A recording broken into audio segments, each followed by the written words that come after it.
Hi everyone, I'm Graeme from University of Salford, and thanks for those two presentations. It's really interesting to see the kind of spatial aspect from London and then the historical aspect from Newcastle.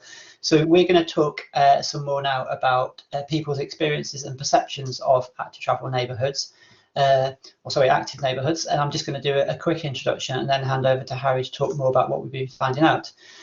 So this research, we're very pleased to be able to have a partnership between Transport for Greater Manchester, TFGM, and the University of Salford, and Harrie is a joint researcher across the two organisations. And over the last year, we've been doing research focused on the B network, which is Greater Manchester's walking and cycling programme. And a part of that in particular is active neighbourhoods or low traffic neighbourhoods. Both terms are used within Greater Manchester, and these are part of the strategy.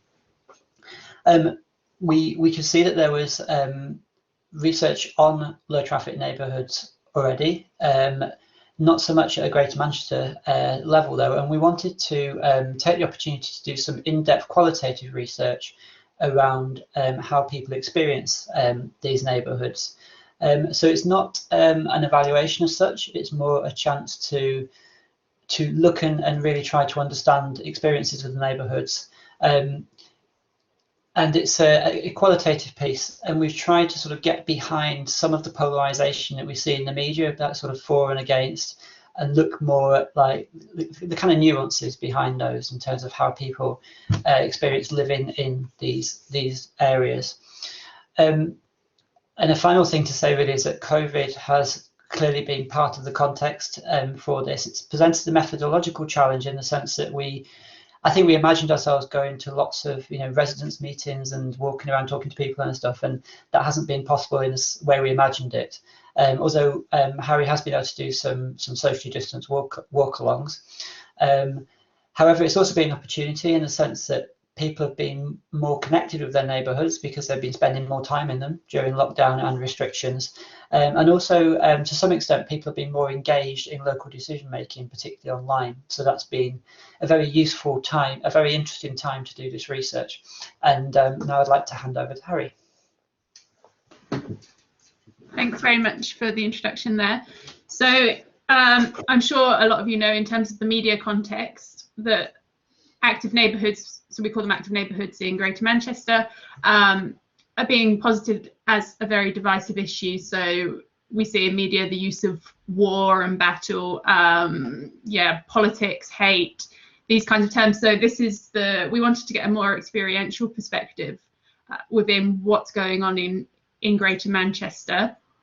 So we have 4 case studies here. You can see the top one is just north of Bury in Brandlesholme. Then we've got Trinity and Islington, we've got Levenshume, and we've got Cheadle Heath. Cheadle Heath isn't implemented yet. This is going through the consultation process, but the other 3 have been implemented at slightly different stages. So the Trinity and Islington is the oldest one, well, old but recent. Levenshume was implemented from January, and the Garside Hay, which is the Brandlesholme one, was just after that.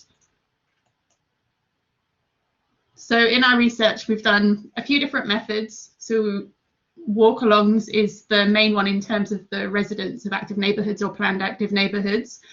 These involve, if they're in person, wandering around the active neighbourhood, it's kind of like an interview, but you use the built environment to kind of aid the discussion, as well as people see things that they want to talk about.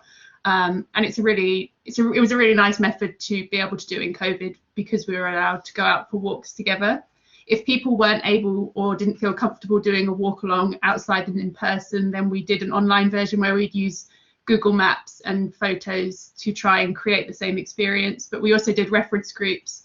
So we've got public health, older people, disability organisations. The older person's reference groups were particularly important because they were people that were much more difficult because of our recruitment strategies were quite limited because of COVID as well, and we had to use a lot of online methods.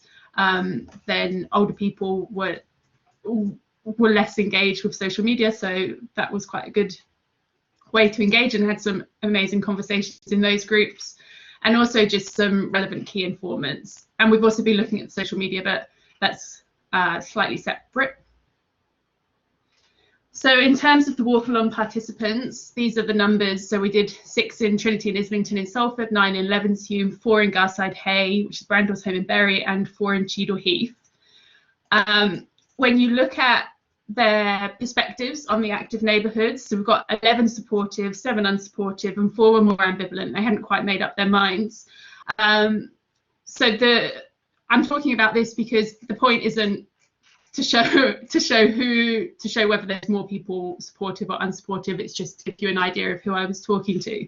But what is really interesting is when you start looking at the primary mode of transport for local journeys of these people, and you see that people who are supportive of the active neighbourhoods that I was speaking to, their primary mode of transport was generally walking and cycling, and that's really important. And when you look at people who are unsupportive, you see that their primary mode is walking, and the same for people who are ambivalent. And it's also really important to mention that quite a few of these people who are unsupportive don't even own cars, so they rely on walking, and if they're going on longer journeys, on public transport. And this is very different from the divisive positions that we see being produced within the media, that particularly people that don't support active neighbourhoods want to drive everywhere. So that's just not the case. And in fact, particularly in Trinity and Islington, which is in Salford and has really good links with the city centre, people are living there specifically to be able to walk in their local area, and yet they don't support the implementation of the active neighbourhood. So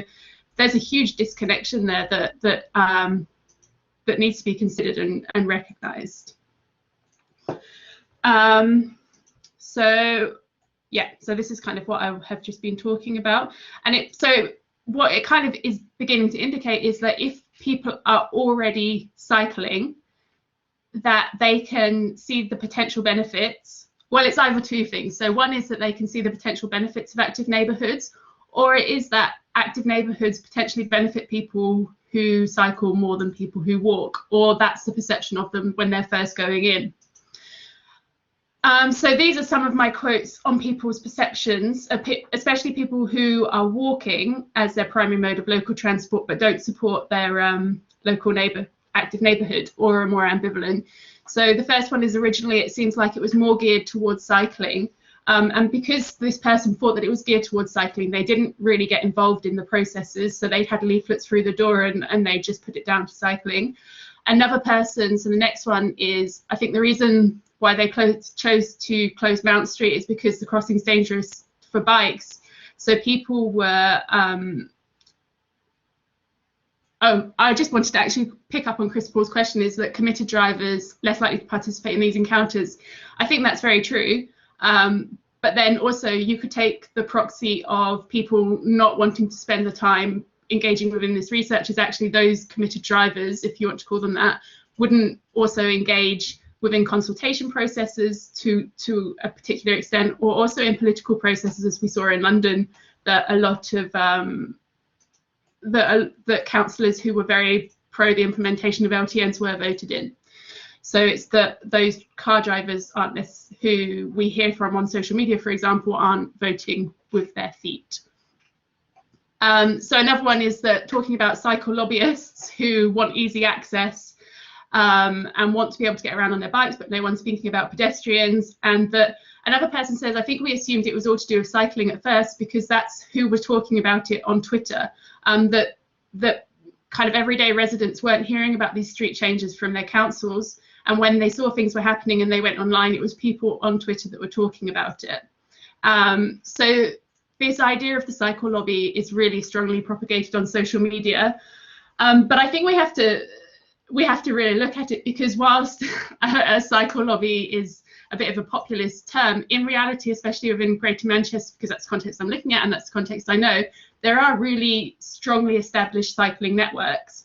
And those networks allow people to pass on information. They know a lot of those networks have the social capital to understand when there's going to be street changes, all of the consultation processes. So whilst it may not be a lobby, there is a level of social capital that already exists and the networks through which to disseminate information. So a lot of residents who are walking are finding out like from cyclists or people who cycle, because you also have to remember everyone who cycles is also walking, but people don't always have a picture of themselves walking in their social media profile. So it's also that if people are kind of assuming you're a cyclist. So people are finding out after people who cycle, and then it's kind of a delay in participating in these processes, and also a perception that the processes aren't for them.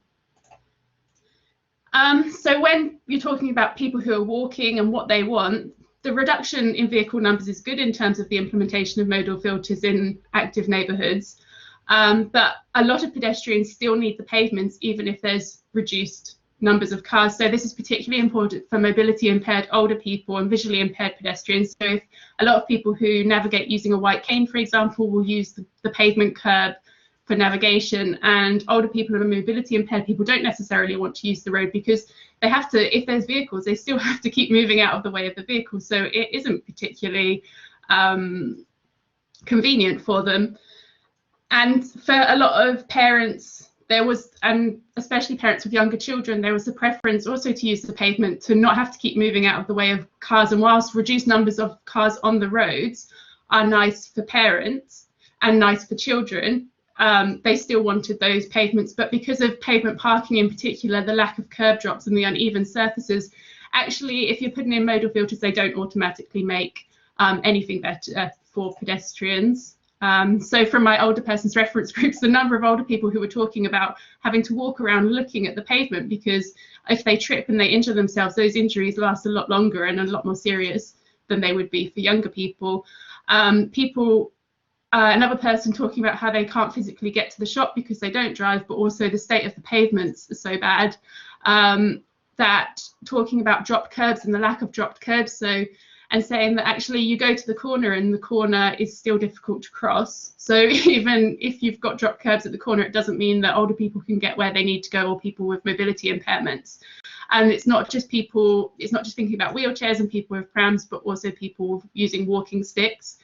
And this was during a walk along, is this last quote is a woman who's a childminder and is physically having to go into the middle of the road. And this is actually on a filtered road that, so she's going onto the road with the buggy with the children that she childminds. Sometimes she gets the children to squeeze in the gaps between the cars and the walls, but because children have learnt to follow her, that sometimes they'll follow her out into the road, and it feels like you have a heart attack. So I mean, I think that's also a really good example of how good these walk-alongs are in understanding everyone's specific positions or lived experiences.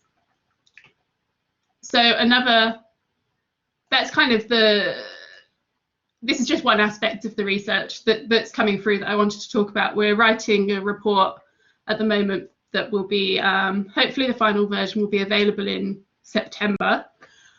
But basically, yeah, so we just wanted to talk about that, and that these polarized positions that we see are not necessarily the positions that are lived out on the ground. And it's particularly important to think about that when you're engaging in social media as well, and whether you're kind of contributing to those very divisive positions.